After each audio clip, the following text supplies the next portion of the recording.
All right, something kind of different for this week's real estate tip. At our recent Rent-to-Own Profit Summit, we had two of our rent-to-own students who've done something very, very cool to attract potential new investors and rent-to-own clients as well. And that is, they went to their local home shows, which are kind of trade shows, and they did a trade show booth. So one of our students, Sheldon Dietz up in Grand Prairie, had phenomenal results. He did that. He did a trade show. Actually, he's done two of them.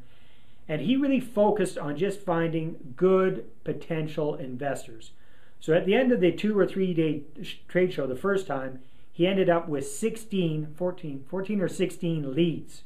Now, to go to a whole trade show for 2 or 3 days and only come out with 14 or 16 leads seems like a heck of a lot of work to me. That's what it seemed to me until he told me what the results were. And basically, from those 14 or 16 leads, he actually got 2 investors on board for 2 of his deals. So is it worth spending 2 or 3 days at the trade show to get two investors? I think so.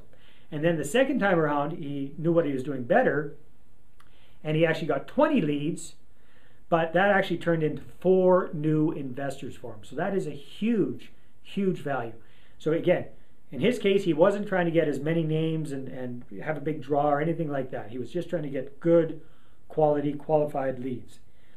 Our friends Malcolm and Janelle with Own Fort McMurray up in Fort McMurray also did the same thing up there, but they went a different path, and they went to try and generate as many leads as possible. So they had a draw for a travel voucher for a free, some sort of a tropical trip.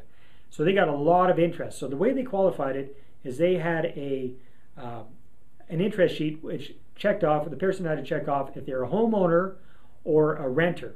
And so they put them into one of 2 categories. If they're a homeowner, they could be a potential investor or a potential FSBO seller for a sandwich lease deal. And if they were a renter, they're a potential rent-to-own client. So they generated hundreds and hundreds and hundreds of leads in each one of those categories, which they're now following up with. And as I recall, I believe they got 2 deals out of that and 1 investor out of that exercise as well. So a lot more work with following up, but if you've got it automated, it's not that tough, and it's a very, very fast way to grow your list quickly.